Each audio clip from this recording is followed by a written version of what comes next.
This week on Art of the Air, we feature wildlife and fantasy artists specializing in creating highly detailed depictions, Shawn Elizabeth Russell. Next, we feature a Chicago-based actor working over 40 years in theater, film, and television, Joette Waters. Our spotlight is on Connie and George Kassal discussing their upcoming September and October exhibits in the Lubeznik Center for the Arts. Express yourself through art and show the world your heart. Express yourself through art and show the world your heart. You're in the know with Esther and Larry.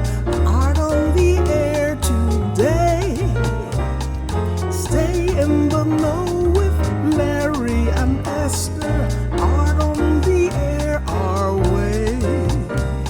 Express yourself through art and show the world your heart. Express yourself through art and show the world your heart. Welcome. You're listening to Art on the Air on WVLP 103.1 FM and Lakeshore Public Radio 89.1 FM, our weekly program covering arts and arts events throughout Northwest Indiana and beyond. I'm Larry Breckner of New Perspectives Photography, right alongside here with Esther Golden of The Nest in Michigan City. Aloha, everyone. We're your hosts for Art on the Air.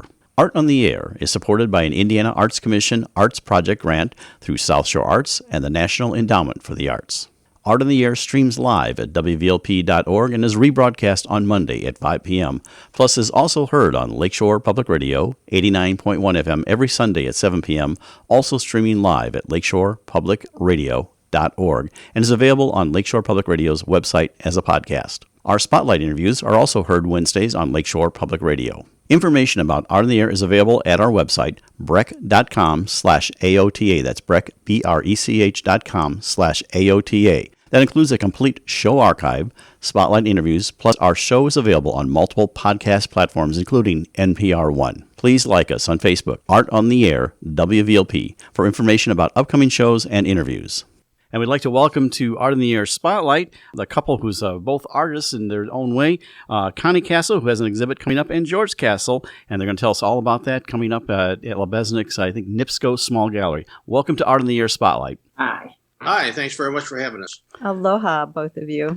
Well, Connie, we'll start with you. Talk about your exhibit, what you have, like whether it's new work, some of the other stuff, what's retrospective, and when it's running. Okay, well, I'll be there in the month of September, opening on first Friday in September. I'm calling the exhibit The Search for Joy and Escape. And the whole thing is influenced by the pandemic, because not only did the pandemic come in about January, February of 2020, but I also received a serious illness diagnosis at the time. So it was kind of a downer year. And I start scraping around trying to find a way to be happy. So I started looking back at memories, and the media, the way I have done the paintings is they all have a figure in them, and then they all have some sort of background in it that has large geometric shapes. And the figures are almost all done in charcoal, and the background is all done in painting. And charcoal is notorious for being easily smudged, easily wiped out, fairly easily erased. And I think it's kind of a metaphor for, after spending a year of never knowing whether you're going to see people again or whether you're going to survive. I think the charcoal kind of is a metaphor for me and all of humanity being erased so easily, while the rest of the world, the background, nature, whatever. Connie, is the figure you in the paintings, or? No, it's often a young woman. So in a way, I think it is kind of a self-portrait. Not that I'm a young woman, but probably who I wished I was. And I think some of it is a mix of my mother, because they often have dark hair, and sometimes my daughter. But I do frequently use a female subject. So the first one I did was called Twirl, and it was based on a memory of me swinging my granddaughter around. We were standing in the lake, like ankle-deep water, and I was swinging her around, twirling her around. And it was so much fun. Now she's in her 20s, and it was when she was like 3. But it was a happy time, and it was kind of my way of escaping to that. And then one of the fireworks That's one of the nice things about Long Beach is they have this wonderful fireworks on the 4th of July and walking the dog and, just things like that. It was my way of trying to escape for a while into a painting where there was joy when there was all this bad news going on and unknown things, that you never experienced before. Has COVID impacted you otherwise? I mean, it's getting out, and now that it's, well, we're coming out of it, then maybe going back to the Delta. How's that influenced you? Yeah, as we began to get together again, it was almost like I'd already grieved for losing everybody. And so when we got back together again, it was kind of like, oh, you are here after all. A terrible attitude, but, it's surprising how emotional it was during 2020, and it hasn't been so much so this year. I guess maybe as time passes, you realize there's more hope and maybe things aren't going to be as bad as you think they are. The paintings are all done on wood, a wood stretcher, so it has a framework behind it and then the wood. And they're about 30 by 40, so they're not small. And then the paint that I use is acrylic, so it's the charcoal drawing and then the acrylic paint. What is the palette like? Seems to be a lot of blues and violets and gold or yellows. I think blue and orange are kind of my favorite colors, and they're so rich. And the figures will be they'll be in front of a large oval shape or a large circle shape, and maybe there'll be a couple of circle shapes. And one that encompasses, for instance, in Twirl, someone told me that it looked like a mother trying to pull a child back who had died. They identified with it because they'd lost 2 grandchildren to some disease. And like they were trying to pull the child back. And the circles almost represented those layers of their consciousness or knowing one another overlapping. So it's kind of more of a shape that represents a thought process or an emotional content, maybe, rather than, hills or valleys or something like that. Always look like they're in the evening, though, and I don't know what that means. I haven't figured that one out. Real quick, George, we only have about 15 seconds. Tell us about your exhibit coming up there. My exhibit is photography, black and white photography, focusing on high-key photography. So that's mostly light tones. It's landscape shots of the dunes. It's called Radiant. It's showing the radiant properties that I see in the dunes rather than kind of dark shadows that a lot of people show in their black and white. Very good. Well, real quick here, it's Connie Kassal will be September 3rd through the 30th. Search for Joy and Escape. And George Kassal, October 1st through the 31st at the NIPSCO Small Gallery at Lubeznik. Thank you for being on Art on the Air Spotlight. Thank you. You're listening to Art on the Air, WVLP 103.1 FM, and on Lakeshore Public Radio 89.1 FM. And we'd like to welcome to Art in the Air. She's an award-winning wildlife and fantasy artist specializing in highly detailed naturalistic depictions of animals and people, and they all have kind of a supernatural twist. She crafts her images using traditional mediums like graphite, ink, ballpoint pen, digital techniques, and she loves doing that. She recently appeared in the Chesterton Art Fair. Please welcome to Art on the Air, Shawn Elizabeth Russell. Hey, thanks for having me on the show. Aloha, welcome. Thank you so much. Well, Shawn, our audience always likes to hear about your personal journey and then later your artistic journey. So tell us a little bit about yourself, how you got from where you were to where you are now. Well, I have always loved art, even as a kid. Initially, the Disney movies were my inspiration. Probably a lot of people my age say that. And then I discovered Studio Ghibli movies, which is like the Japanese equivalent of Disney. And the imagery and the atmosphere in those have really inspired me throughout my life. So I kept drawing where most kids kind of stop. So I started to hone, the technical aspects of it. People started saying, "Oh, you're really good at drawing. You're the artist in the class." So I just kept up with it. Did that during my free time as an only child. I grew up in the North Shore suburbs of Chicago, and luckily my family was very nurturing of my art and my desire to be an artist. I got a tablet, like a Wacom tablet, when I was younger, so I got into the digital stuff. And eventually tried to get into art school. I succeeded, but it was not quite the right school for me. I stuck with it just to get my bachelor's degree and because I met my husband there, but it was very post-contemporary. So a lot of what they valued was avant-garde, and most of my classmates created artwork that was intended to be offensive or, just like feeling of surprise. And that's kind of the punchline of the work. There wasn't much value for technical skill. So it kind of killed my drive to create. So I stopped drawing for quite a few years. And then when I got married to my husband and had kids, I went through some really difficult postpartum depression that was untreated because you don't notice it unless you're looking out for it. But once I kind of got through that and poured everything into one of my pieces, which is powdered graphite and pencil, it depicts moray eels kind of swimming around each other.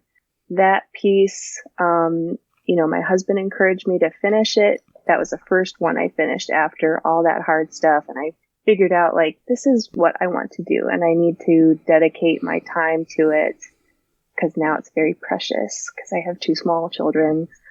But that was the first piece that got an award that was recognized by, industry leaders in the fantasy sci-fi art community. And it was the first piece that was published in an art annual called Infected by Art. So that was kind of a pivotal moment that led me to realize that I could do this professionally. So you met your husband there. And how'd you get to Terre Haute from the Chicago area? Well, my husband grew up in Brazil, Indiana, and he then moved to Terre Haute during his probably middle school years and then to Chicago. But the grandparents live down here, and they are an incredibly valuable asset for parents of small children. So we moved down there. Also, Chicago just became very expensive. And with the changes in the art industry being that you can work remotely, you can travel to shows, it doesn't really matter where you are. And my husband being a tattoo artist, he could just change shops or, do something similar to what I was doing. We had the freedom to do that. And it's turned out really nicely for us. So, Shawn, back in elementary school, did you have a supportive teacher that helped guide you and encourage you as well, or did you do it all personally? I did have a very supportive teacher. He was a member of the North Shore Art League. That was the Winnetka Art League. And I took a class with him just about every year until maybe middle school or high school. His name was Patrick Waldron, and he did claymation classes, and that was really fun. And then I started drawing in the class as well because I just kept going to all of his classes. So he sort of developed different assignments that were specific to me, which was really cool. And he just kept encouraging and investing his time in just nurturing the creative side that, you don't really get at school and sometimes is lost when you have working parents. And that really gave me a lot of inspiration. He also got me into the North Shore Art League show that they had at the time. I don't even remember which year it was or what piece I put in, but I mean, it always means a lot when you have a mentor and someone who is willing to sit with you and talk about what you need to improve on in a way that's, kind. Was it mostly graphite you were working with then? Like this piece that you submitted, do you recall whether it was pen and ink or graphite? I think it was probably pencil. I think that was my favorite medium throughout my life. It's the one I can have most control with, and there's just something special about having a pencil and paper that, when I'm looking at other artists' work, I love the finished oil paintings or acrylic paintings, but there's some gesture in a pencil drawing that you can't really replicate sometimes with other mediums. And I just can't stop doing it. Yeah, it's so subtle. You can. How do you cross over into digital when you do your work? I know some of it is, enhanced by that. So how do you first draw a piece, or do you draw it in digital medium, or how does that process work? It's not usually a set process. So sometimes I'll have a pencil sketch from an idea that kind of just came upon me. Sometimes I'll make the sketch digitally. In almost every piece that I do now, I start with some kind of sketch. I map out all the details that I want to have digitally, make a print, transfer that to like the final paper, for like a traditional piece. But with digital, I kind of approach it the same way as I do traditional. I just use digital tools. So you have the paintbrush tool, which I usually have set with one brush setting. Like a lot of digital painters have this whole array of brushes, and a lot of people like to ask, what brushes do you use? Which brush pack did you get? Oh, which one's your favorite? How'd you get this texture? Which brush did you use for that? But, I usually just go for the hard round brush with a little opacity, give here and there with the pressure on the tablet. And, I kind of just do the same thing as I would with a pencil. Lots of strokes, lots of subtlety, just lots of time thrown at it, mostly. Do you use Illustrator, Photoshop, or what? I use Photoshop. And now that there's Procreate on the iPad, which is nice and portable, I usually start preliminary things on there and then switch it over to Photoshop once I have too many layers. So Shawn, I love the blending of the natural world and the fantasy. Is this the way you were thinking back when you were a child? Do you remember? Did you all your worlds kind of blend together? And so what I'm getting at is, your current drawings are just so fantastical. Thank you. Whether they're your botanicals or whether your fantasy pieces, they're just so engaging and so beautiful. That's just beautiful. Not your typical four-legged or swimming creature. It's you have pangolins and axolotls and all sorts of interesting flowers. And so how did that all come together? Well, I was an avid Harry Potter fan when I was a kid. I was the same age as Harry as all the books came out, and I had insomnia as a kid, so I would listen to the audiobooks on repeat to help me fall asleep. And that blended with, the magic of Disney animation, and Ghibli's animation, especially the movie Spirited Away and So Princess beautiful. Mononoke, like those, yes, they're so beautiful. The animation is just stellar. And the stories are just so Yes. compelling. And I love the theme of redemption that flows through the whole thing. And it's like the artwork just elevates, the message for empathy and compassion, which I absolutely love. But, for the drawings I make, it's very intuitive. So I would say that it's just like, I'm drawing what I would like to see, or like the world I would like to be in, if it was possible.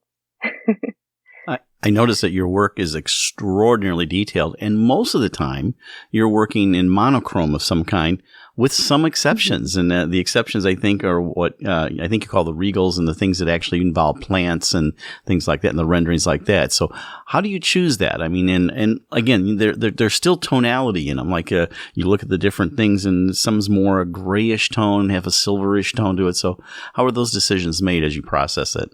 Well, a lot of my monochrome work was built from a need to study value. I noticed that my work earlier on was flat and it didn't have as much form, and I really wanted things to feel three-dimensional. So I threw myself into monochrome, and I kind of fell in love with that. For the botanicals that have color, those were actually client pieces from a luxury food dealer in New York. So those were on his jam and jelly jars of, exotic berries that most Americans wouldn't taste on a regular basis. But for the piece Nocturne, the one with the monkey, which is based off of a real monkey from Vietnam and Laos, like Southeast Asia. It's called a Doc Langur, which is super interesting because they actually have those manes like that. But a lot of adding color to that piece was an attempt to make a portfolio piece to, appeal to publishing or, the game or film concept design industry. Do you work from like a photograph for inspiration, or photographs, whether they be your own or other things that you see out there? I look at the details and some of the things on my other screen over here, and especially with the wildlife, and to do that from mine. But maybe you do. But how do you get the base image from your head? Well, I sketch out like the basic pose that I like. Like I usually like to have things kind of floating, kind of ethereal and otherworldly in the posing, like not just a fox standing there, but a fox like in motion, in action. So I gather a lot of reference images. I have like a Pinterest collection of images, as well as Instagram, Google images, and whenever I can, I find video footage as well, so I can freeze frame and find the exact angle of reference, because these are all made up poses. So I need to kind of mix and match for, a certain angle of the paw or the right angle for the ear. So it comes off as believable, even though it's completely fabricated. Shawn, I have a personal question to ask. Did you have postpartum depression with both the children? I did, although the second time it was diagnosed. So I was able to take some medication for it that really helped, because being pregnant with one is hard, and then having a newborn with with a 3-year-old is also very, very difficult.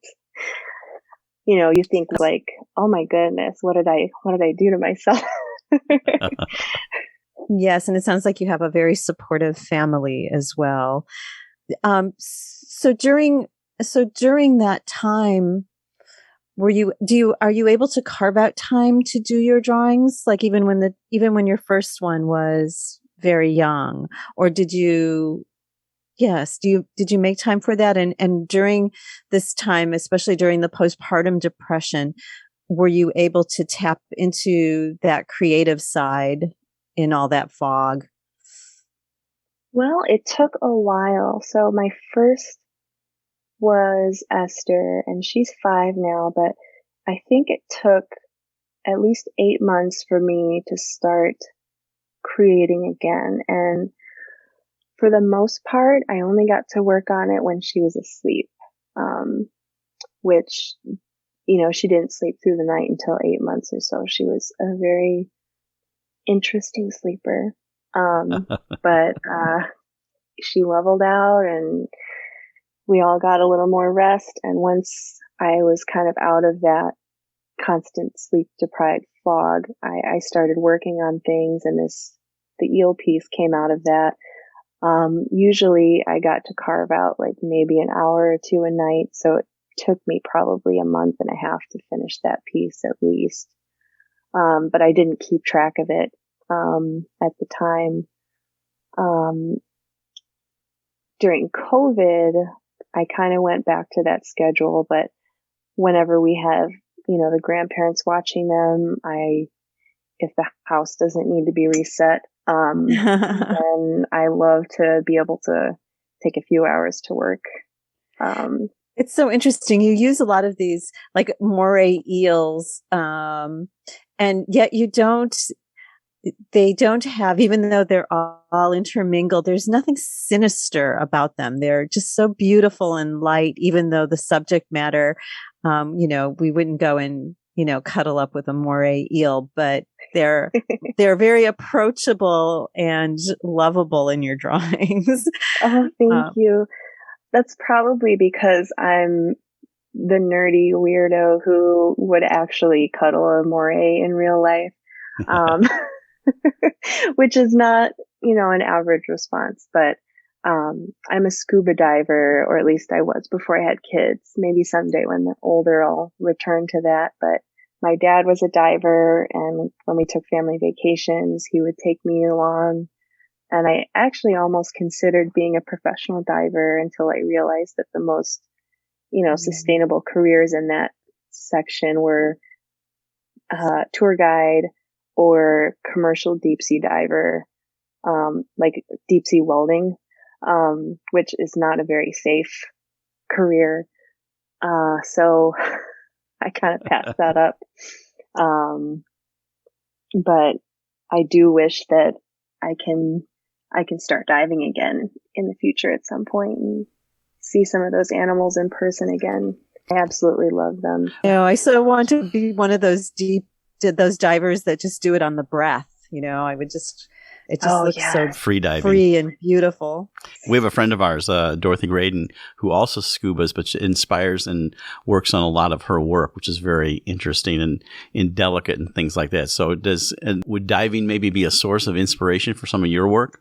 Oh, definitely. Yeah. I mean, being in the water is something that has heavily inspired me. On my very first open water dive, it was on Maui at Airport Beach, and it was just a walk-through dive. Like, we carried our tanks to the edge, and I saw a giant moray, which is a species that reaches 8 feet in length, and it was just the coolest thing. Like, to see such a massive creature with no arms, like no limbs, just like floating and flying. Yeah, and it was just so amazing to see this massive creature that has no limbs, like almost flying through the water, like an oriental dragon, like Haku from Spirited Away. It just like blew my mind, just to see the zero gravity and to be under the water without having to resurface was just an incredible experience. Like, it's a different world, even though it's on the same planet. It's magical. Yeah. I guess have you ever seen the motion picture of The Deep with the moray eel? That actually they're shy creatures, but in that one they have one that isn't. So if you ever do see it The Deep, it's kind of interesting. So you're doing some other things out, and you were at the Chesterton Art Fair, but you also go to Comic-Con things, and I think you've got something coming up, Indiana Comic-Con. Tell us, that's coming up next month, isn't it? So tell us a little bit about that. Yeah, it's coming up next month. Not only am I a nerd about animals, like I could probably tell you weird facts that nobody cares about most species, but I'm also not a pop culture nerd. I'm an anime nerd, given my love for the Ghibli films. I also watch a lot of other anime. So my husband and I used to go for fun, and then I made friends with some other artists there whose work I really enjoyed. And coincidentally, not all Comic-Cons and anime conventions have artists that just do Superman, Batman pieces or fan art or anime stuff.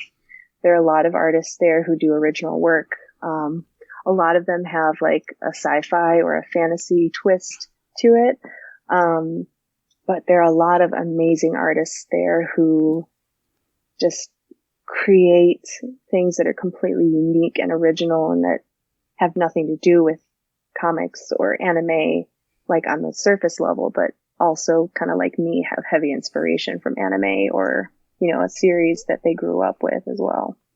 Real quick, tell us a little bit how COVID impacted you. And while it looks like we're sort of coming out of it and everything, what you're looking forward to, maybe when it's all over with, whether the Delta or not. But how did that impact you? Mm-hmm.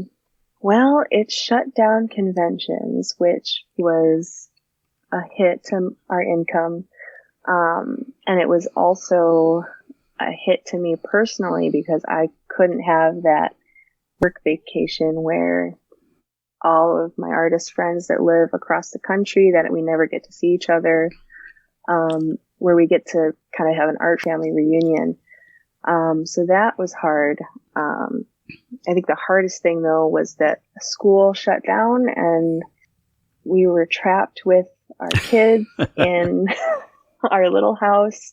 And then we moved during COVID to Terre Haute in with my mother-in-law, who is an angel, and I love her and she's amazing. But, living in close quarters with so many people at once can be really stressful. So then we moved into this little apartment while we looked for a house. And that was also stressful because it was a small space and there was nothing to do that was safe. And we finally found a house and that was very helpful. Everything kind of shut down though during COVID, since all my time was spent on the kids and then on recovering energy from spending on the kids. I know a lot of other artists did online sales and they pivoted a lot. I mostly did client work when it came, but I wasn't actively pursuing anything at the time. I was just kind of trying to get through each day and survive. Does your daughter like to draw? She does. Oh, she loves to draw, and I love watching her draw and drawing with her. Well, Shawn, we're at almost the end here. We want to know, have our audience know how to get in touch with you, website, other social media and such, and how they can find your work. For sure.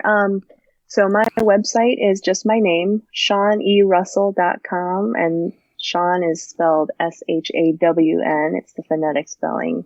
And the Russell has 2 S's and 2 L's. And you can find me on Instagram, Facebook, and Twitter, just by searching for my name. Excellent. Well, we appreciate you coming on Art on the Air. That's Shawn Elizabeth Russell, an award-winning wildlife and fantasy artist and doing things. And you can find her if you're downstate in Indiana Comic-Con on October 15th through 17th in Indianapolis. Thank you so much for coming on Art on the Air. Really appreciate you sharing your journey and your story. Thanks so much for having me. Thank you. I'm a huge new fan. Oh, yay. Thank you. I'm a fan of the show, too. You're listening to Art on the Air, WVLP 103.1 FM, and on Lakeshore Public Radio 89.1 FM. And our guest on Art on the Air has worked in theater, film, and television for over 40 years. She's active in commercial and independent film community in Chicago. She enjoys her work as an acting coach, helping those actors and other performers achieve their goals. As a singer, she toured with Stardust Vocal Trio, specializing in the music of the 1920s to the 1950s, probably the swing era as you know it. Please welcome to Art on the Air, Joette Waters. Welcome to the show. Hello, great to be here with you. Thanks for inviting me. Welcome. Well, Joette, we want to know about your history for our audience, and I'm sure with a career of over 40 years, tell us about how you got from where you were to where you are now, where you grew up, where you went to school, all those types of things we want to know about you. Well, I have an interesting background in that my mother was a Russian Jew living in New York and speaking Yiddish as her first language, and her mother would bring her to Yiddish theater. And so she got the theater bug quite a bit. And she met my dad in New York. He was from Puerto Rico. So I'm kind of an interesting combination. And they decided to move from New York to the promised land of Los Angeles when I was about 7. And when I entered high school, my mother was really, really into theater. And she encouraged me to join the drama group. I was a very, very shy child, and I joined the drama group, and I fell in love with drama just like she did and started doing plays. And when I graduated high school at 17, I saw an ad in the Hollywood Reporter, and it said that they wanted an actress to play Joan in the play Shaw St. Joan in a ride around in a Volkswagen bus with 4 other actors, $35 a week, which was a fortune to me, and free food. And I got the role and hit the ground and running and never looked back. That's how I started my career. Wow. I have a quick question about, do you still remember any Yiddish? No, my mother never taught us, and I'm just learning Spanish now online. They never taught us their languages. That's very true, though, because they just wanted to, one, I always think it's because they didn't want you to know what they were saying, for one. Yes, that's right. And the other, they just really wanted that assimilation for their children, like complete. Well, they were taught that. My father wanted to teach us, but they were told the children would be confused. Mm-hmm. Of course, we know differently. When I work in my doctorate, and of course I did it in about musical theater, and I just think how rich the Yiddish tradition was in theater, and now that they have the new Fiddler on the Roof out in Yiddish, I think that is just tremendous. That's great. I actually had listened to some of the songs because I'm very familiar with that show because I've directed it several times, and just loved listening to it because you know what they're saying pretty much. And I speak just enough German that, which Yiddish is derived from partially, Yes. that you can kind of get it. It's like anything. But anyway, so that's great. So that's your start in showbiz. And so tell us a little bit more about, some of the things you've done in your career, now starting out there from Los Angeles and thereabouts. Yeah, and then I was in just a little review, and I came to Chicago 47 years ago, and there was the cutest guy in the audience, and I thought, I'd like to meet him, and the rest is history. I wound up falling in love with him, marrying him, and I'm still with him, and still in Chicago. That's so beautiful. What show was that at? Do you remember? I don't even remember. It was just it was a cabaret, just some cabaret singing and that, But it wasn't a major show. It was just a little bus and truck company. Oh, sure. Well, you're obviously familiar with the Chicago theater scene. There's a lot going on there. So tell us a little about maybe things you've done in Chicago and beyond. But let's start with Chicago. Well, Chicago when I first came here, I got involved in children's theater quite a bit. I really enjoyed working with children and for children. And I started singing in that and dancing a little bit in that. And then there was a theater called the Body Politic back in the day. Yes, indeed. And they had cutting edge theater. And I got cast in a play by Fugard. And it was called Statements After an Arrest. And it was just a wonderful play. And that's how I started my career here in Chicago in theater again. And just as I was starting to roll in theater, I decided to work with a little puppet and have the puppet sing for kids. And I went to it's a building in Chicago that's for the arts. I think it's called the Fine Arts Building. That's what it's called. It's a wonderful old building, and it still has an elevator operator and a wrought iron elevator. Oh, it's my really gosh. a magnificent place to see. And each floor had all of these arrangers and musical theater directors. Each floor had just a huge amount of talented people in the music industry. And I went there to have my puppet have a little song to sing, and they needed it arranged. And when I got through with this composer, I saw that he had some sheet music on his baby grand, and it was Mad About the Boy. Are you familiar with that song? Yes, I am. Yeah. Yes. I'm trying to think. It's a British composer. Noel Coward? Yeah, I think so. You're right. Yes. And I said, oh, I love that song. And he said, well, why don't you sing it for me? And I said, I'm no singer. I'm an actor. I'm not a singer. And he said, well, here, I'll play it for you. Well, of course, knowing nothing about music, he played it in the original key, which was very high. And not knowing any better, I just sang it an octave lower. Mad about the boy. Right. And he said, you're hired. And I said, what? He said, yes, there's two women looking for a third, and you'll be the alto. And I said, I can't even read music. And it wound up, I spent 25 years with Stardust Vocal Trio. I was, I wound up being the director, the booker, the costume designer, and everything else for this group. We toured all over the country. We even did pops concerts with orchestras. Fantastic. And the style of music you did was, it sounds like not only swing era music, but probably Great American Songbook type music. Oh, yes, yes. And you know what? I don't know if you're familiar with the Boswell sisters. Anyone out there who loves harmony, check out the Boswell sisters. They were around in the 1920s, and it's who the Andrews sisters were inspired by. Ah, okay. Do you still have the puppet? No. I should have saved that for sure. So you were like the Maxine Andrews of the group then. Well, Maxine was the high voice. No, Maxine was the high voice. No, Maxine was the low voice. The reason I remember that middle. No, she was the middle. Laverne was the low. Oh, that's right. We had late in her career when I was at the Center for Vision Performing Arts in Munster.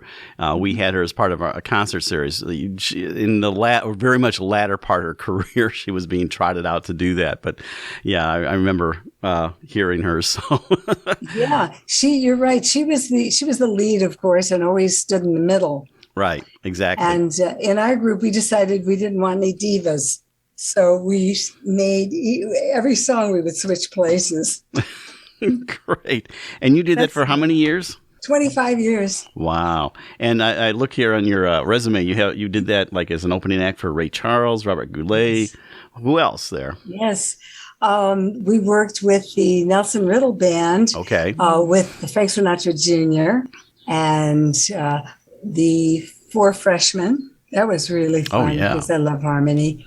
And we worked with a lot of the big bands that are they're covers now, but they're actually, you might have one or two players that are from the day, Right. Yeah, we had some of those like when I was at either the center or something. We hosted different groups that were doing touring, like the Tommy Dorsey Orchestra and Glenn Miller Band, which some of those types of things. Even though I don't know if there's any original players in any of those anymore. So, but I have a question for you, Larry. Yes. What's your favorite musical, if you have one? That's tough, but I'll tell you my favorite in the categories. Probably my favorite classical musical of the classic era is Fiddler on the Roof, because it's such a story that it tells, and it has a personal connection. I also, in that same era, like The Sound of Music too, but I like that. I like Pippin from the concept musicals, and so that's the. So it's hard for me to pin down a specific musical, but I like those. I mean, I like things from what I call the narrative form musical. I love the formation of that when Rodgers and Hammerstein finally put all the elements together, dance, song, and the actual book where the story emanates from the book. And, of course, I like the future tense song that Oscar Hammerstein invented, the What If song, only make believe I love you, back in Showboat. Yes, it's and so then beautiful. People will say we're in love if I loved you. It goes on and on. That was such an innovation where you took the love song and put it in Act 1 and everything. And unlike the musicals prior, where the story was like, if there's a story, let's stop, we'll do a musical number and dance. Then the story continues, where they really integrated that. So anyway, that's too much about my musical theater. No, it's wonderful. I think my two favorites are so diverse, Guys and Dolls and Sweeney Todd. Oh, yeah. Sweeney Todd is really a challenge. I remember that was the first major production done at the Center for Performing Arts. I lit that show, and I remember the director at the time, because I wasn't directing that, he said, and then when he slices neck, you want to go all red. And I said, no, you want to go all white on the spot, because the red blood will then jump out, and it's like the life is draining out of him. And they went, oh my gosh. And so when he actually saw that in rehearsal, he says, you are so right. He said, if you went all red, you would see this blob on his neck. And yeah, that was a pretty... Yes, I know. So tell us about some of the theater productions you've done. So theater, I did a really interesting play that no one's ever heard of, but I think it was my favorite theater role. And it was called To the New Girl from the Former Misses. And it's 10 monologues, 10 women writing to the new person in their former's life. And it ends with a woman who's writing to a woman in the nursing home where her husband is staying because he has Alzheimer's and he's forgotten her.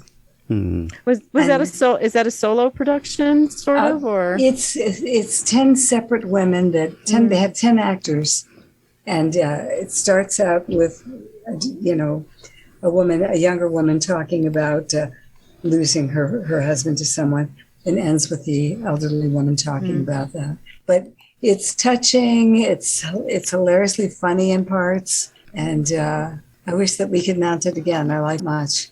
With an experience like that, do you stay in touch with the other? Does the friendship keep going on beyond the production? Yes, it does. Especially the women that sang with me in Stardust will always be my sisters and my closest friends. And in theater, it's a little different than film, because in theater, you really have each other's back. You're together for at least 3 months, and usually longer. And you really have to have each other's back, because even if you go up on the line, you're not feeling well, the other people are around you to support you. And so you're a family. And when you're developing a character with people over that long a period, it's just golden. You really get into each other's hearts, minds, and souls. Now in film, although I'm passionate about film and I'm so excited that I'm involved in that now, I've had moments where they say, this is your husband, you've been married to him 30 years, action. You know? So it's you have to do a lot of work on your own. That's for sure. You're listening to Art on the Air, WVLP 103.1 FM, and on Lakeshore Public Radio 89.1 FM. So, well, since you brought up film, tell us about some of the things. And you also done things as a voice actor, but explain both that and your film roles. And you're still active in film. I'm looking at the Internet Movie Database. If you're not familiar with that, you can look up your career there. But tell us about some of the things and some of your favorite things you've done. Yeah. Oh, there's, well, I'll tell you one of the more interesting things I've done recently. And that's a film called Scutley. It's a short film. And I play a man. Ah. And not a woman playing a man. I play a man. And in working on that character, I just channeled this guy who was from Texas. He had an accent, a gravelly voice. He had a merchant marine tattoo. He had a full beard and mustache. And they made my nose a more masculine nose. And even friends didn't know it was me.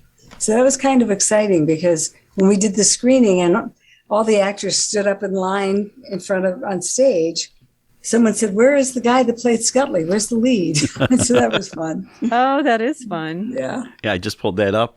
There's a little clip you see on the picture? Yeah, a little video clip there. Oh my gosh, yeah. That's excellent. So, and you've done voice work for animation or other type of voice work? Commercials. Commercials, narrated a couple of films. Audiobooks. I was doing a short film recently where the young director said that I would be narrating most of it. And so he says, so we're going to film you with the other actors talking, and then we'll use that clip as the narration. And I told him no. And I explained why. When you can see someone's face, and you know this being in radio, when you can see someone's face, it's a different way of speaking. It's a different way of selling the character and the lines. Right. Because they can't see you. So it really has to be enunciated. It really has to have more passion in it. You have to color the words. Distinct inflection. Yes, to paint a picture. And so he let me go into a sound booth. And I said, just let me show you and you'll see the difference and see what you think. And he couldn't believe it was night and day doing it that way. Yeah, you're right. That there's something about the actual visual. That's why we love doing our interviews here. Our audience may not know that. We use Zoom so we can look at our people as we're doing it. This was forced on us by COVID, because we used to do the shows live and have people come into a studio. And this is almost like you coming into our studio. But yes, you're right. You can see the facial expressions, the reactions, and everything like that. So is there any favorite voice work you've done? Oh, let me think. It's not necessarily a particular voice work, but I really enjoy doing dialects. And I've done some for voice work, and in this last couple of years, I have been able to be Serbian, Russian, Puerto Rican, Mexican, Arabic. Did you practice those as a child too? Was that something that was a favorite thing to do? Well, I could practice. My father sounded like Ricky Ricardo. and so I was able to, do that voice. I can talk like this all day long if you want me to. Very good. I can talk like this, but one day they called me up from my agent, and my agent said to me, I want you to be Russian for some commercial that's coming up. So the phone rang. I had to talk to the client, and I've been speaking with a Hispanic accent for weeks. So I had to go into the other part of my DNA, and I said, I am Russian, I am Russian, I am Russian, before I answered the phone. So I wouldn't let the Hispanic voice sneak in. Do you find you pick up accents? I mean, once in a while, I know I slip into that. If I hear an accent, I start maybe unconsciously starting to do Southern accent is real easy. You kind of drawl it out a little bit, and it's like, and you're not trying to be intentional. It's I really like that accent. Oh yeah, it's wonderful. I like the Texas accent a lot, and that's what Scott Lee had. But that's a lot of fun. But I'll speak to you in my native tongue because originally I was from New York, so I talk like this, and it's much easier for me to talk like this in any other way.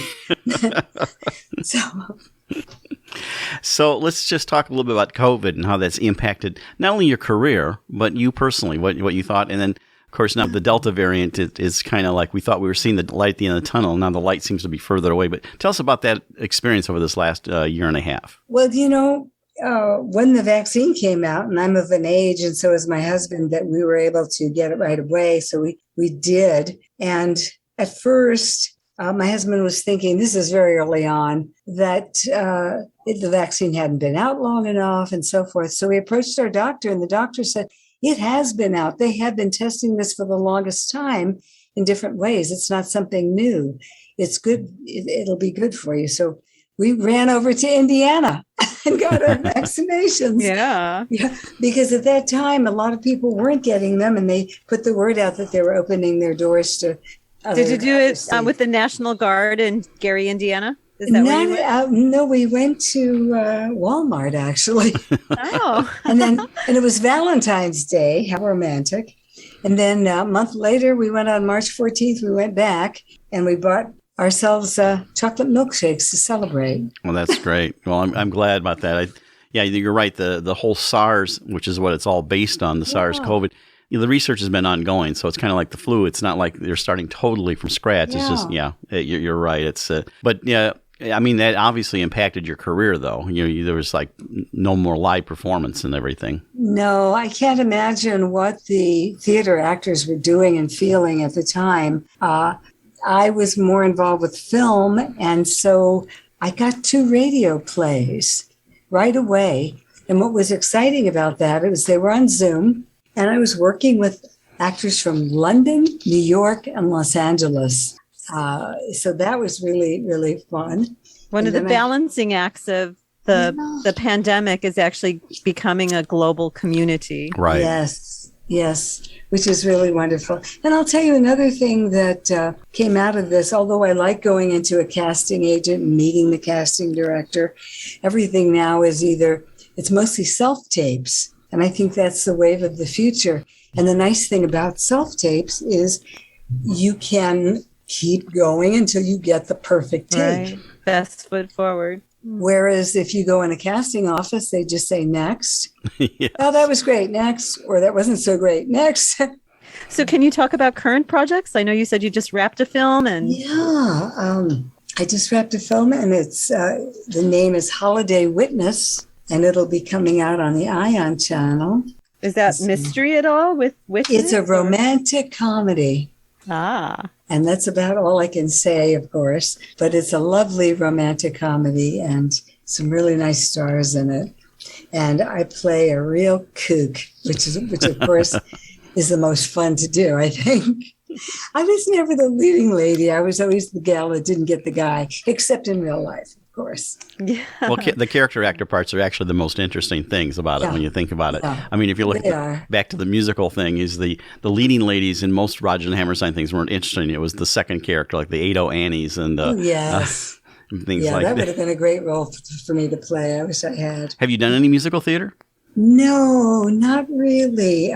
Just the singing group. That was it. I was a little nervous about being an actor who could carry a tune and not a belter or a big voice. Oh, okay. Well, of course, this day and age, you don't need to be as big of a belt voice because of wireless mics. So it's that's true. But back then, you had to. Yeah, you had to, get the back rows of the theater. So I am an ensemble member of a Latino theater group. It's called Visión Latino Theater Company here in Chicago. And the last show we did before the pandemic was in the Heights. Oh, wow. And it was a marvelous production. I was working on some film, and so I didn't audition for Abuela, but if they do it again, I will. Excellent. Well, we have about 2 minutes left here, or a little less than that. What are you looking forward to doing? When do you have any projects on the front burner? Well, I'm auditioning for another couple of feature films, fingers crossed on that. And I'll tell you what my dream role is, if there are any writers out there. My dream role is to play a Russian mob boss, a female Russian mob boss. Oh, there you go. So if anyone's listening out there, there it is. Joette definitely wants to do that. So, well, real quick, why don't you tell us how people can get a hold of you? And so our audience or those agents out there that are looking for that special something, tell us how they can get in touch with you. Thank you. It's Joette Waters, JOETTE Waters.com. And also I'm listed on IMDb. Excellent. Well, we appreciate you coming on the air. That's Joette Waters. You can find her at joettewaters.com. She also has an Instagram account, Facebook, and you can see her entire resume on the Internet Movie Database. Worked in film, theater, television for over 40 years, based out of Chicago, but she'll do anything. And she was part of the Stardust vocal trio. Joette, thank you so much for being part of Art on the Air. Thank you. It's delightful being with you too. Thank you. Such a pleasure. You've been listening to Art on the Air, and we'd like to thank our guests this week on WVLP 103.1 FM and Lakeshore Public Radio 89.1 FM, our weekly program covering arts and arts events throughout Northwest Indiana and beyond. Art on the Air is heard every Friday at 11 a.m. and rebroadcast Monday at 5 p.m. on WVLP. Art on the Air streams live at WVLP.org and is rebroadcast on Monday at 5 p.m. Plus is also heard on Lakeshore Public Radio 89.1 FM every Sunday at 7 p.m., also streaming live at lakeshorepublicradio.org and is available on Lakeshore Public Radio's website as a podcast. Our spotlight interviews are also heard Wednesdays on Lakeshore Public Radio. Thanks again to Greg Kovach, WVLP station manager, and Tom Maloney, vice president of radio operations for Lakeshore Public Radio. Our theme music is by Billy Foster with a vocal by Renee Foster. Art on the Air is supported by an Indiana Arts Commission Arts Project grant and the National Endowment for the Arts. Underwriters for Art on the Air, Walt Breidinger of Paragon Investments and Marilyn Van, Arts Patron. Art on the Air is always looking for financial support. We'd like to thank our current supporters. If you're looking to support Art on the Air, Esther and I especially would invite you to become an underwriter of this program in particular. We have information on our website at breck.com/AOTA. You can find out support information there. So don't just be an Art on the Air listener. Become a supporter or underwriter in whatever amount you're able to do so we continue to bring you this great content and this great local programming. And like I say every week, don't give till it hurts. Give till it feels good. And you'll feel so good about supporting Art on the Air. Information about Art on the Air is available at our website, breck.com/AOTA. That's Breck, BRECH.com/AOTA. That includes a complete show archive, spotlight interviews, plus our show is available on multiple podcast platforms, including NPR One. Please like us on Facebook, Art on the Air, WVLP, for information about upcoming shows and interviews. If you're interested in being a guest or sending us information about your arts-related event or exhibit, please email us at aota@breck.com. That's aota@breck, BRECH.com, or contact us through our Facebook page. Your hosts were Larry Breckner and Esther Golden, and we invite you back next week for another episode of Art on the Air. Aloha, everyone. Have a splendid week. Express yourself through art and show the world your heart. Express yourself through art and show the world your heart. You're in the know with Esther and Larry. Art on the Air today. Stay in the know with Larry and Esther. Art on the Air our way. Express yourself through art and show the world your heart. Express yourself through art and show the world your